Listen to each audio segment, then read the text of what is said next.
अपन यहाँ पर देख रहे थे, बता रहे थे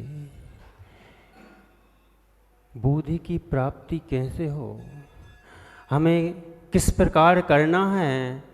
जब हमें बोधि की प्राप्ति होगी, कोई लक्ष्य लेकर के काम करते हैं तो वह लक्ष्य पूर्ण होता है। अगर लक्ष्य लेकर काम नहीं करते तो वह जीव अज्ञानी कहलाता है, मूर्ख कहलाता है। सचिन भैया, अगर आप जा रहे हैं और किसी से बोल दो, कोई पूछे कहाँ जा रहे हो, कहाँ जा रहे है, तो बोलेंगे कहीं नहीं जा रहा है, बस जा रहे हैं। कहाँ जा रहे हो रिंकू भैया, कहाँ जा रहे हैं? कहीं नहीं जा रहा है, बस जा रहे हैं। तो लोग कहेंगे या तो रथ पे है, या पागल है, या मूर्ख है। जा रहा है लेकिन इसको यह भी ज्ञान नहीं है कहाँ जा रहा है। बस में बैठ गए, बस में तो बैठे हैं, लेकिन हमें यह ज्ञान नहीं है कि हम जा कहाँ रहे। बस चली जा रही है, हमारा कोई स्टेशन नहीं है, हमारा कोई स्टैंड ही नहीं है, चले जा रहे हैं।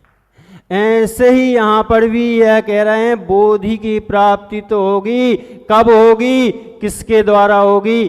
तब कहते हैं बागवानी माँ जिनवाणी गंगा के द्वारा तेरे को बोधि की प्राप्ति होगी। कल अपन ने राजेश भैया बोधि की प्राप्ति देखी थी, वर मांग रहे हैं। ऐसा नहीं कि अब बैठे तो हैं, जहाँ भी चले जा रहे हैं, बस रुकेगी हम उतर जाएंगे, वहाँ पर भी उतर जाओगे तो जा कर के करोगे क्या?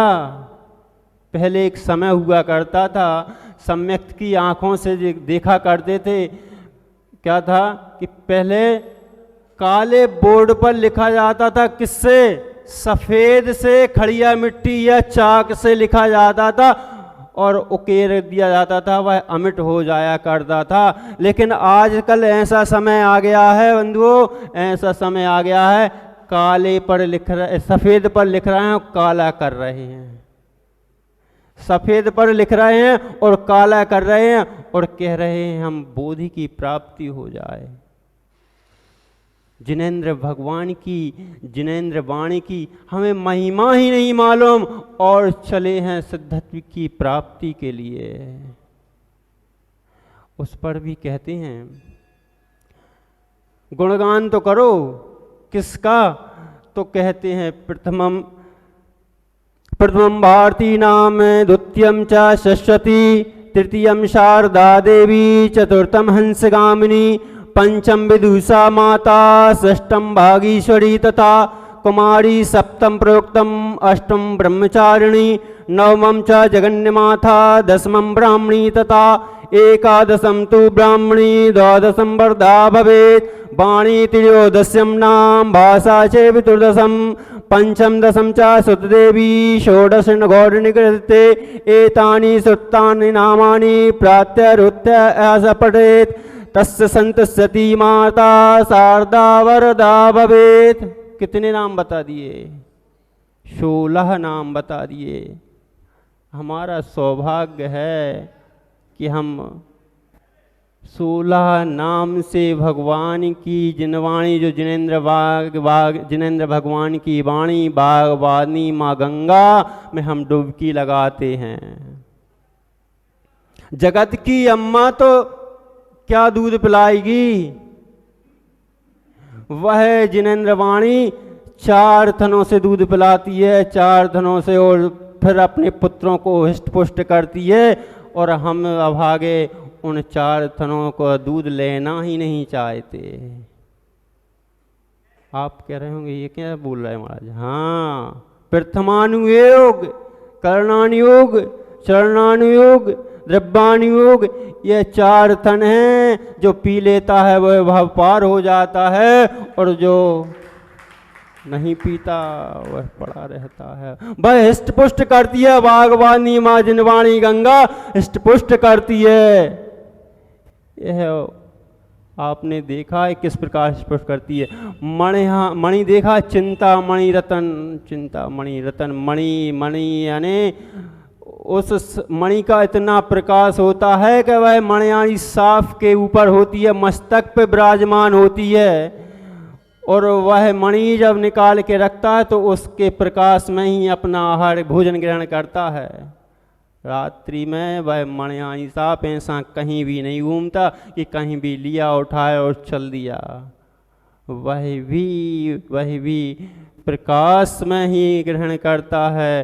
तो कहते हैं प्रथम नाम भारती भायाने भास्कर यानी प्रकाश देने वाला, जो जगत को प्रकाश स्व प्रकाशित होता है और दूसरों को प्रकाशित करता है, वह भास्कर प्रकाश देने वाला भारती। प्रथम नाम भास्कर, सूर्य जिसे कहते हैं, प्रथम नाम भास्कर है। प्रकाश सहित ज्ञान वैराग्य को धारण करने वाला, ज्ञान वैराग्य को भरने वाला, ऐसा भास्कर प्रथम भास्कर भारती नाम है। जिनेन्द्र वाणी जिनवाणी पहला नाम तेरा भारती है। भारती इसीलिए कहते हैं क्योंकि वह दिवाकर सूर्य को भर देती है, ज्ञान प्रकाश को भर देती है, और जहाँ ज्ञान प्रकाश भरा जाता है वह भास्कर कहलाता है। फिर कहते हैं दूसरा सरस्वती भी कहते हैं, तू सारवान तत्वों को प्रदान करती है और धारण करती है, असार को छोड़ देती है। लेकिन आजकल चलन बिल्कुल उल्टा चल गया, जो संसार को भटकाए, संसार को घुमाए, उस सार को तो ग्रहण करते हैं, वहाँ की सब सारों को छोड़ दिया करते हैं। लेकिन वागवानी माँ जिनवाणी गंगा में वही सार भरा है, उस सार को तू भरती है, इसीलिए तू सरस्वती कहलाती है। फिर कहते हैं तू शारदा भी है, शारदा भी कहते हैं जो हमेशा शांति प्रदान करे, अपने अंदर शांति धारण करती है, स्वयं में शांति धारण करती है और पर को शांति प्रदान कराती है, वह शारदा कहलाती है। हमने आजकल बिल्कुल विपरीत ही कर दिया, धर्म को हमने क्या मान लिया, दूर आज इसलिए हो रहे हैं कि हम आजकल जाते हैं धर्म के नाम पर क्रिया करते हैं, क्रिया कांड कर देते हैं, उसके अंदर के तत्व को नहीं निकालते, और उस तत्व को ना निकाल करके हम उस जिनवाणी बागवानी बागेश्वरी माँ गंगा का अपमान कर दिया करते हैं।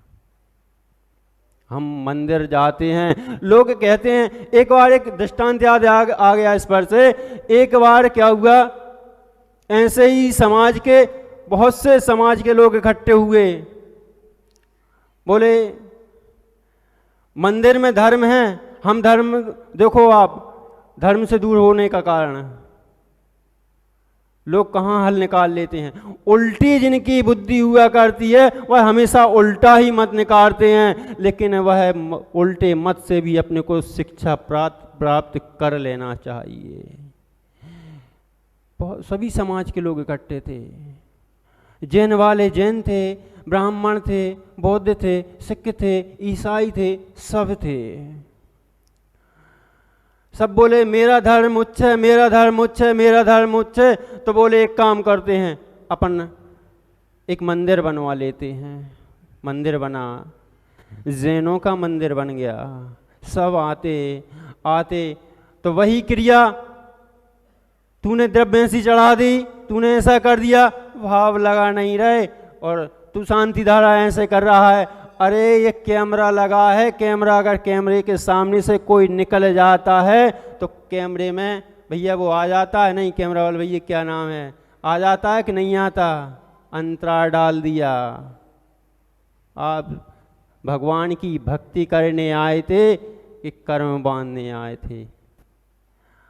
जब कैमरे में, ये तो कृत्रिम कैमरा है, प्रभु के अंदर तो कृत्रिम कैमरा लगा हुआ है, और उसके सामने आप जाते हैं, कोई भक्ति कर रहा है, कोई पूजा कर रहा है, आप निकल गए, आपको ये भी ज्ञान नहीं है शांति।